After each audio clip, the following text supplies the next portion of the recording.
Whether you spent your long weekend skiing, shoveling snow, watching football, shoveling snow out of a certain football stadium in Buffalo, or celebrating the legacy of Dr. Martin Luther King Jr., it's been a short week since then. I'm Jessica Marshall, and we're back with another episode of The Eagle, a Times Union podcast.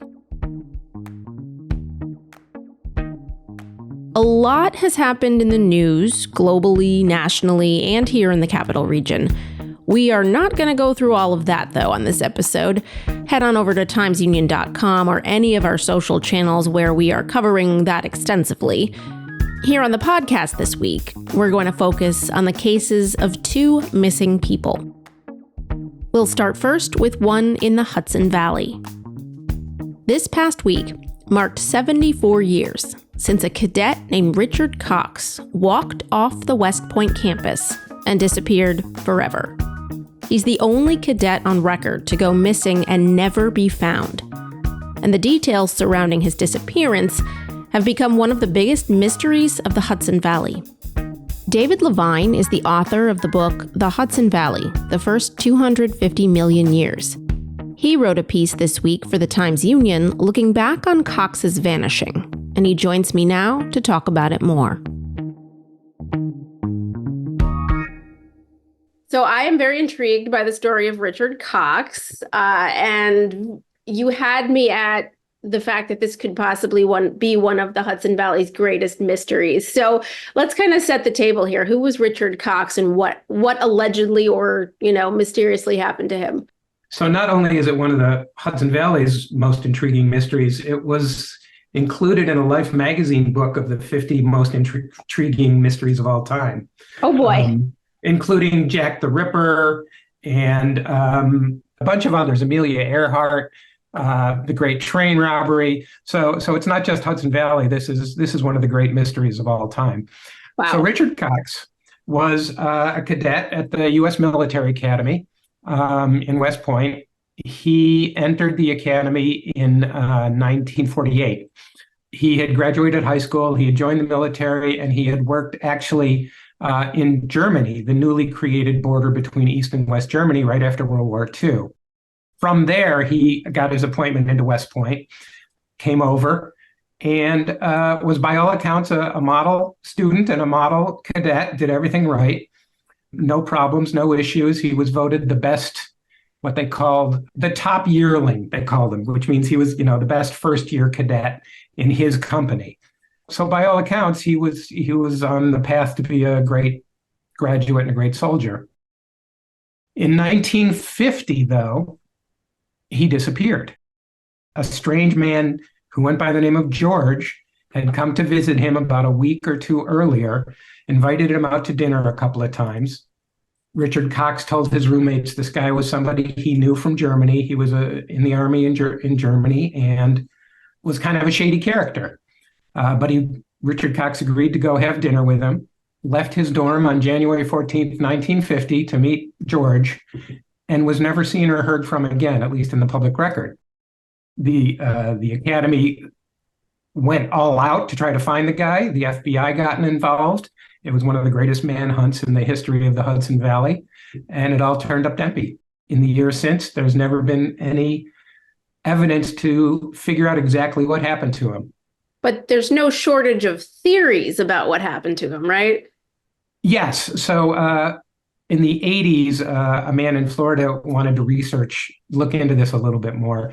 And he got some documents through the Freedom of Information Act, as much as he could, and did all kinds of research, and then hired a former Army colonel turned history writer named Harry Mayhofer, and they collaborated on a book that came out in the late 90s about the case. And so they have some theories. One theory is that Richard Cox may have been disillusioned with the military academy. He may have been afraid because when he left to meet this guy, George, he had violated curfew and he had forged some logs that, had they been discovered, would have probably gotten him expelled from the military academy. So there's speculation that maybe he became a CIA operative. He may have gone back to Germany. There's some evidence that maybe he even became a Soviet spy. But none of it is proven, and none of it's all speculative. There are a lot of holes in the public record. The research that these two men did showed up a lot of material with redacted information. There was also a number of documents that they couldn't locate. There's no proof of any of this. He may have been murdered. He may have, almost anything you can think of is certainly possible, but nobody will ever know. At least for now, nobody can figure out whatever happened to this guy. And of all the thousands and thousands of people who have gone through the military academy, which of course, being the Army, they keep stringent records on, he's the only one over all these years and all these cadets who has disappeared, and they never found dead or alive after they left the academy. Wow. But generally speaking, he's treated as if he was deceased, right? I mean, is there Yes.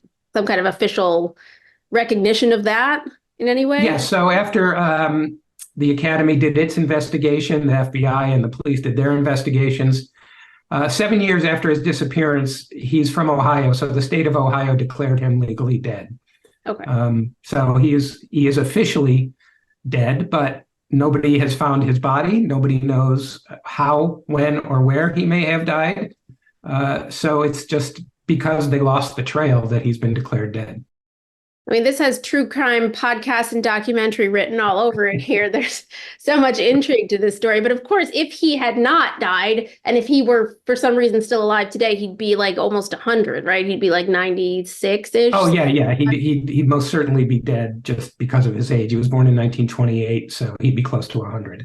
Yeah. The book speculates he died in the 90s, but has no real proof of that. So, take that for what it's worth. Do you think we will ever know what happened to Richard Cox? Not likely. Too much time has passed. Nobody, as far as I know, is looking into it anymore. Maybe some of these missing documents will come to light at some point, or maybe they'll be unredacted, if that's the right word, or opened up and more information will come out. Mm-hmm. Until then, it doesn't seem likely. As far as I know, like I said, nobody's really looking into this anymore. Yeah. So it may just be one of the coldest of cold cases and stay that way forever, which, at this point, everybody loves a good mystery. Not all mysteries need to be solved, so why not just leave it at that? That's big praise. I mean, you're talking about Amelia Earhart. You're talking about... the Great Train Robbery, which, is Jack the Ripper in England. So many others. It's one of 50. And probably one of the reasons is because it's a military guy. People disappear. He's not the first person ever to disappear and never be seen again.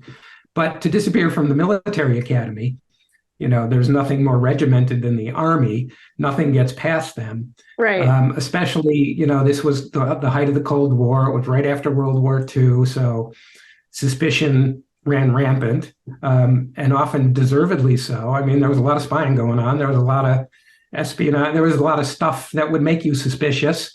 Sure. The whole story about these two guys, or especially this guy, George, that apparently had a dubious background, makes you wonder. So that's probably, I think that's definitely what has given it such long legs and why we still are interested in it. And I wonder why there hasn't been a blockbuster movie about it yet. I mean, with the success of Oppenheimer, it seems like the appetite for, post-World War II stuff, World War II and post-World War II stuff is pretty high right now. Absolutely, but probably because, there's no real story. He just disappeared. Yeah, you'd have to make up the, you'd have to have license. You could do a great fictional version of this. Yeah. And maybe somebody in Hollywood will grab onto this and turn it into something. But it'd be very fun to speculate what happened to this guy. But we don't know, and we may never know. That was David Levine, author of The Hudson Valley, The First 250 Million Years. As always, head over to timesunion.com or any of our social channels, that's Facebook, Threads, Instagram, and YouTube, to read and see more about everything that we discuss on this podcast. We're going to take a short break now. When we return, we'll talk about another vanishing. There's a new chapter in the story of Jaliek Rainwalker, the 12-year-old boy who went missing in Washington County in 2007. Stay tuned.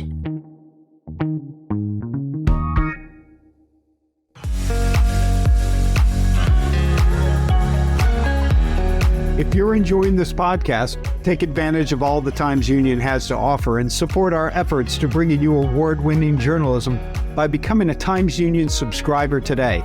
Go to timesunion.com/subscribe.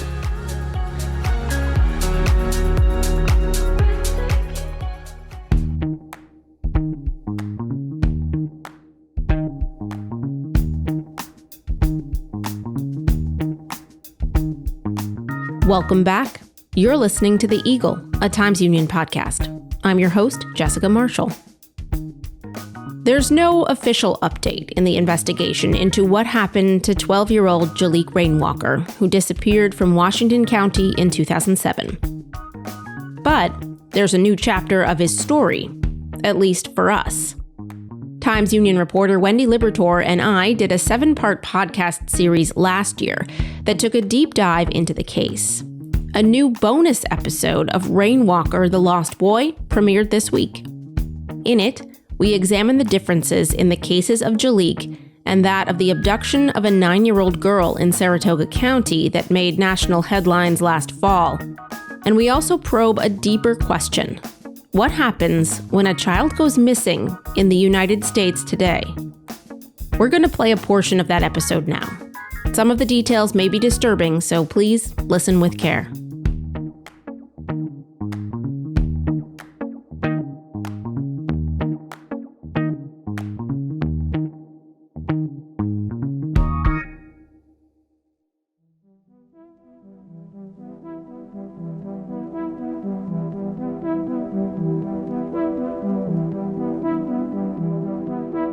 There are many complicating factors that make directly comparing Jaliek's case with that of the little girl pretty difficult. But one thing they do have in common is something that we wanted to probe further here. What happens in the United States when a child goes missing? Usually their parent, guardian, or other concerned citizen will alert law enforcement. That's the recommended course of action. Law enforcement will investigate the situation, and if there's a reason to believe the child has been abducted based on guidelines from the U.S. Department of Justice, they'll launch an Amber Alert. Here's New York State Police Senior Investigator Erica Hawk on how that works in New York. The New York State Amber Alert plan can be activated when an investigating law enforcement agency has reasonable cause to believe that an abduction of a child under the age of 18 has occurred and the child is believed to be in danger of serious bodily harm or death, either due to the actions of another or due to a proven mental or physical condition. The term AMBER stands for America's Missing Broadcast Emergency Response. The Amber Alert system was created in 1996. The state of New York adopted the system in 2002.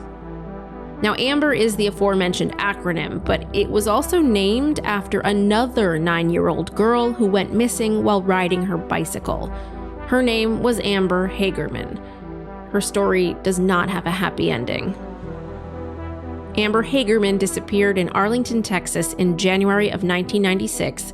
She was abducted by a stranger in the parking lot of an abandoned grocery store. Her body was found 4 days later in a creek several miles away. She'd been brutally murdered, but her kidnapper and killer has never been found. Today, in 2023, the U.S. Justice Department says that 1,127 children have been saved thanks to the Amber Alert system. Before Amber Alerts, there were milk carton kids. In the 1980s, police worked with dairy producers to print the images and biographical details of missing American kids on their milk cartons. The idea was that the information would be disseminated to homes far and wide, and who could ignore that kid's face when it was right in front of them while they're eating their cereal each morning?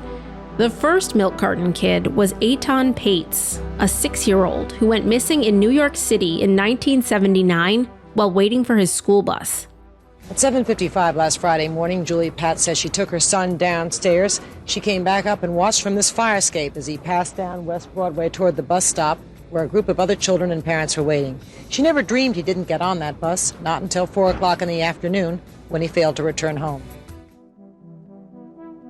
The concept of the milk carton kids fell out of favor when the Amber Alert system came into play, but it's firmly ingrained in pop culture. It gave rise to the term stranger danger. Hi there.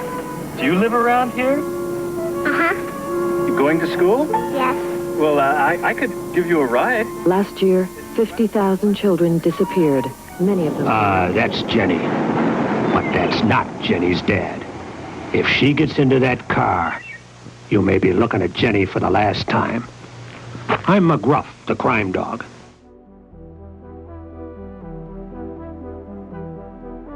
Not all missing kids are the same. There are different reasons they've gone missing. There were many theories floated about what happened to Jaliek. Many of them were floated by his own adoptive father to police. He joined a gang. He went to be, quote, with his people in Albany, Schenectady, or Troy. An anonymous letter sent to media 4 months after his disappearance said he was taken to, quote, become a foot soldier in this war on drugs, whatever that means. Law enforcement believes he was murdered. But by whom? They've never named a killer, whether it was a stranger or not. And they never said he was kidnapped.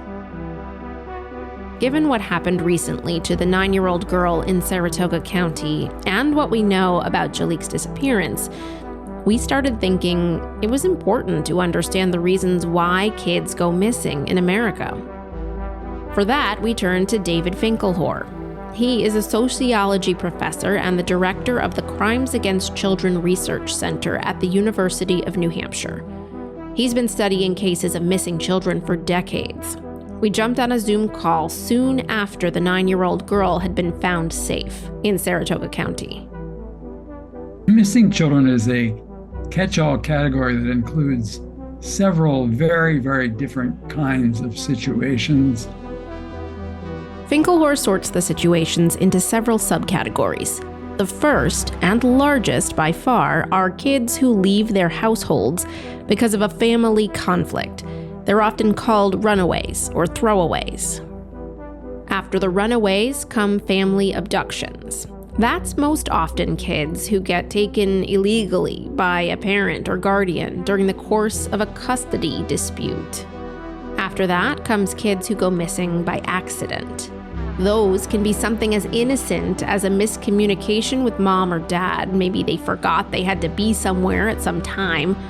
Or they could be as serious as a kid wandering off into the woods by themselves and falling into water and drowning, or something similarly horrifying.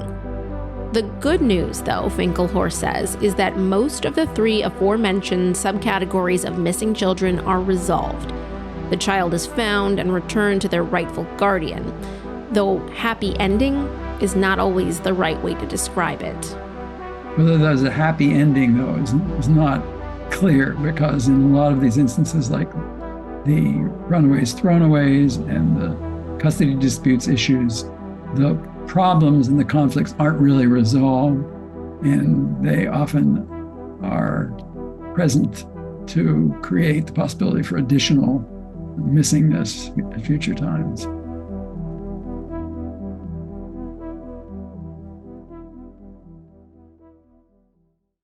But then there's one last category. It's by far the least common, but most feared type of missing child: the stranger abduction.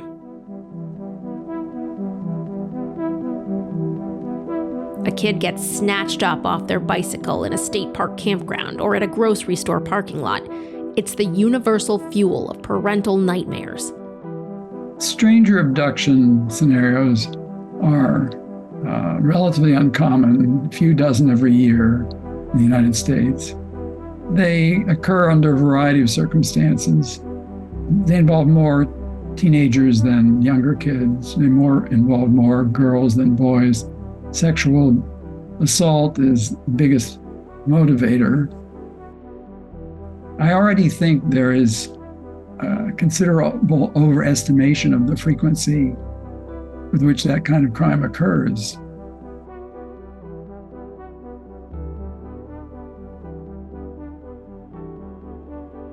Yet, nonetheless, stranger danger is ever present in American society. We teach our kids about stranger danger. Don't talk to strangers. They learn about it at school, too. But if stranger abductions are rare, why are we always on such high alert for them? Well, I think there were two big historical periods of increased anxiety. One was in the 20s and 30s. There were some major abductions like the Lindbergh kidnapping, particularly where there was ransom involved. A quick recap for those unfamiliar. Charles Lindbergh was a superstar aviator, the first to fly across the Atlantic. His 20-month-old son was kidnapped from his nursery at their house near Hopewell, New Jersey in 1932. The kidnapping was accompanied by several ransom notes. 10 weeks later, the child's body was found in the woods nearby. The media called it the crime of the century. 3 years later, a German immigrant named Bruno Richard Hauptmann was convicted and sentenced to death for the kidnapping and murder. He was executed in 1936. Those kinds of episodes have disappeared, I think largely because policing has gotten very good and the ability to recover children has improved, and the likelihood that you can get away with a ransom note and collect money has become more difficult. The next period of hysteria over stranger abductions came in the 1980s, and that was with the kidnapping and murder of 6-year-old Adam Walsh. Adam's dad, John Walsh, went on to produce and host the hit television show America's Most Wanted, which helped law enforcement solve cases. According to the Pew Research Center's 2023 data on parenting in America, kidnapping and abduction is number 3 on the list of top parental concerns. Parents and guardians, though, Finkelhorst says, do have other reasons to worry about crimes against their children. Maybe just not always the situations they fear most. Children are the most criminally victimized segment of the population. They have risks of assault, rape, robbery that are 2 to 3 times higher than the adult population in general. Finkelhorst says parents and guardians should be most concerned for their children about violence in their own household, bullying at school or outside of the home, and sexual abuse by people they know and trust within their communities.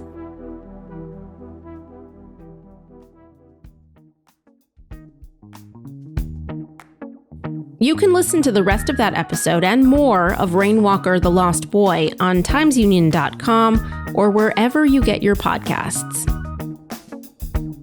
All right, that's it for this week. We'll be back next week with more from inside the newsroom.